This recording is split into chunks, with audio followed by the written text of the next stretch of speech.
Bonjour mes chers élèves, aujourd'hui on va aborder la première séance de soutien dans cette année scolaire 2021-2022. Donc je vous souhaite tout d'abord une année pleine de respect et de réussite. Maintenant on passe à la résolution de l'exercice.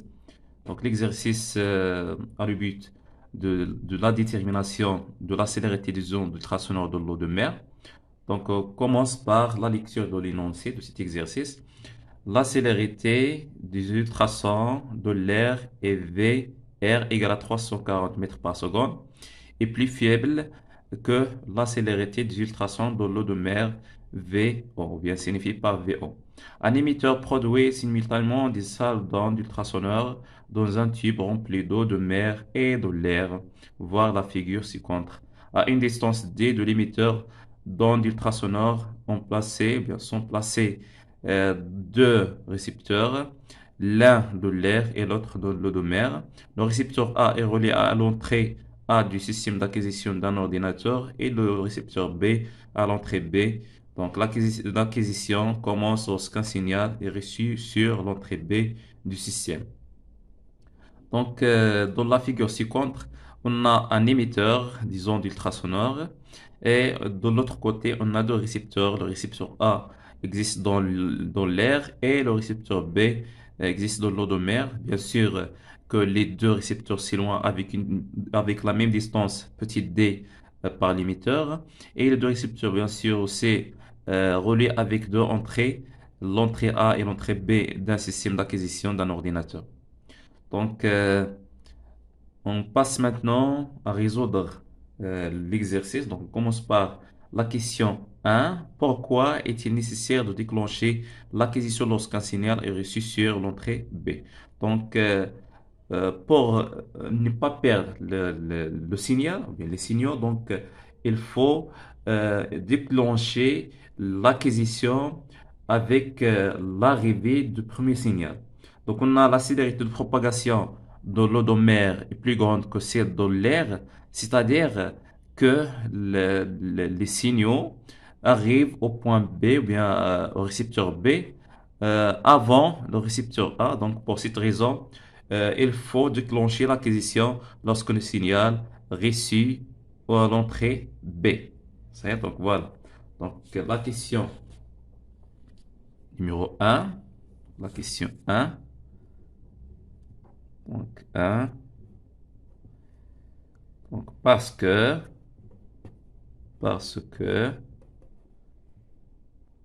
l'onde, ou bien les signaux arrivent au point, ou bien au récepteur, au récepteur, au récepteur B, au premier, au premier. Pourquoi? Parce que la célérité de propagation du ultrasonore de l'eau de mer est plus supérieure à celle de l'air. Donc voilà la réponse de la question numéro un. Maintenant, on passe à la question numéro 2. Donnez l'expression du retard delta T entre la réception des ultrasons par les deux récepteurs en fonction de TA et TB du rythmomètre des ultrasons pour parcourir respectivement la distance D de l'air et de l'eau de mer. Justifiez l'ordre du terme. Donc, pour bien comprendre cette question, donc, par exemple, on propose qu'il y a par exemple deux joueurs, c'est donc le joueur A, c'est voilà, le joueur A, et le joueur, par exemple, le joueur B. C'est- Donc voilà, par exemple, la droite de départ et on a une droite d'arrivée, par exemple. Ici. On propose par exemple que le joueur B arrive à l'instant type B égale par exemple à 2 minutes.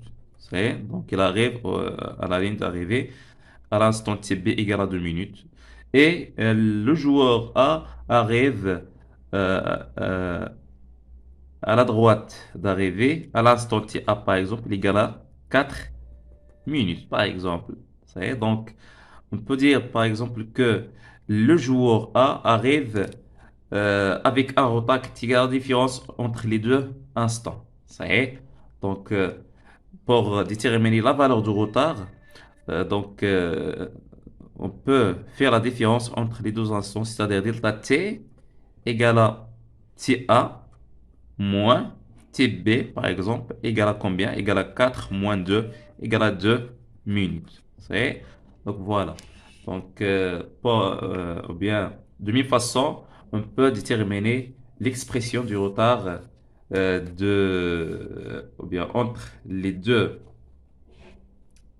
la réception de deux signaux concernant les deux récepteurs.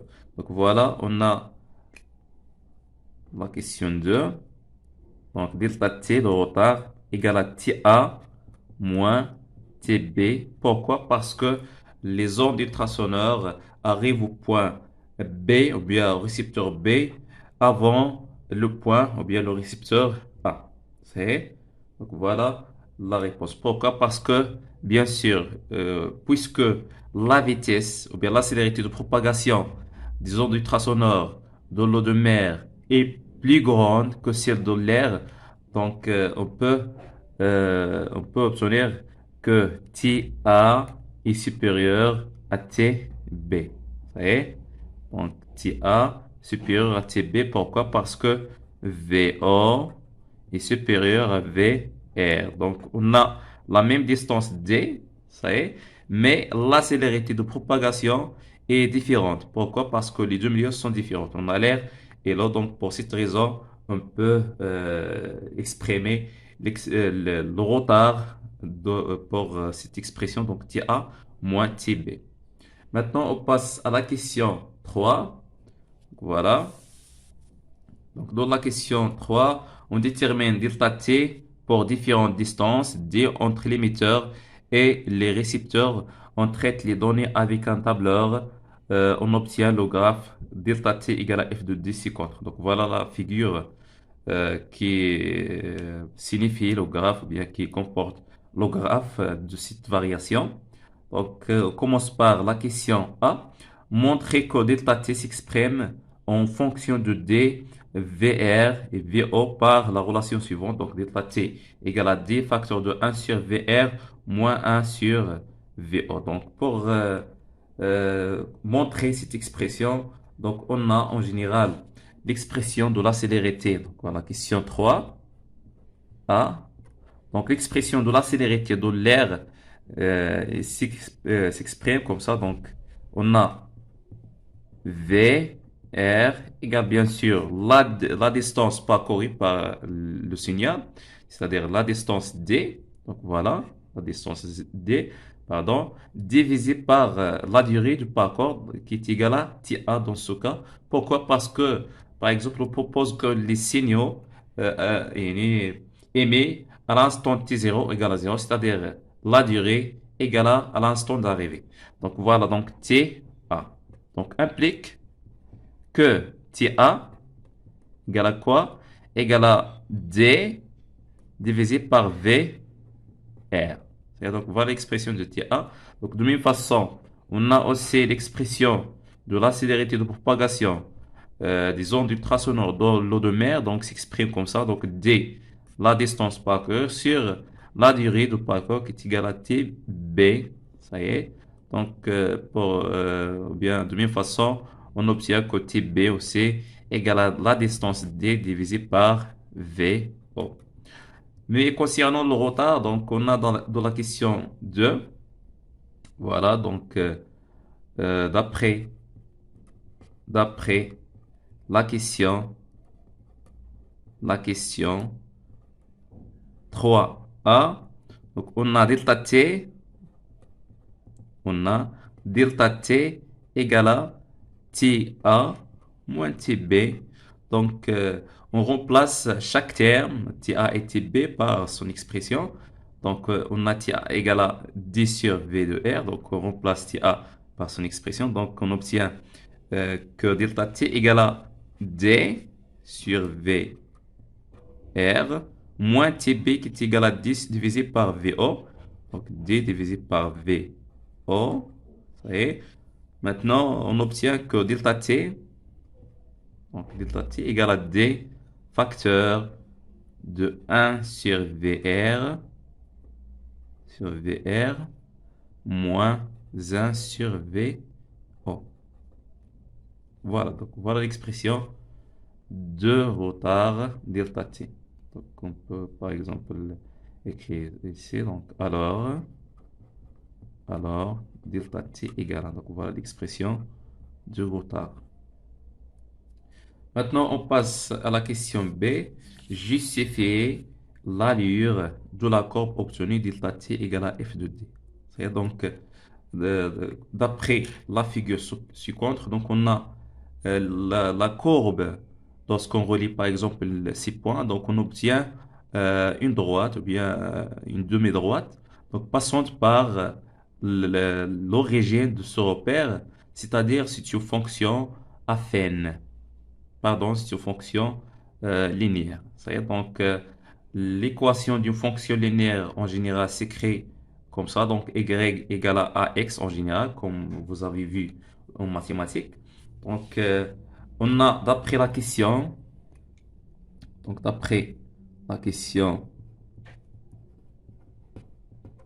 d'après la question,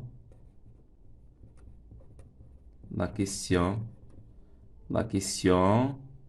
3A,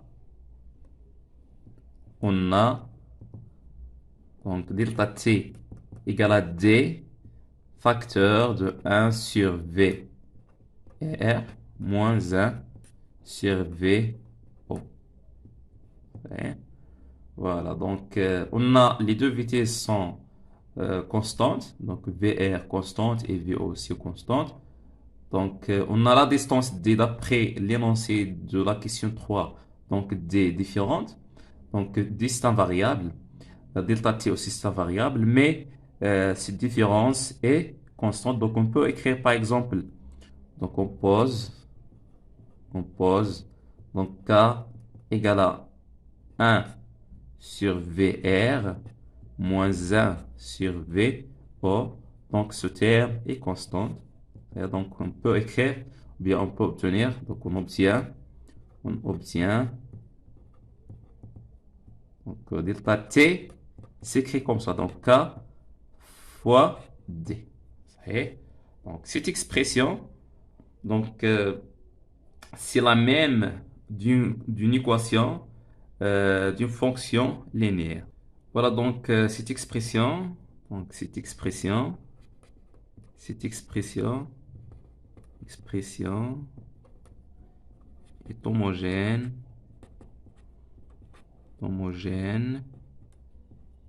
avec une équation d'une fonction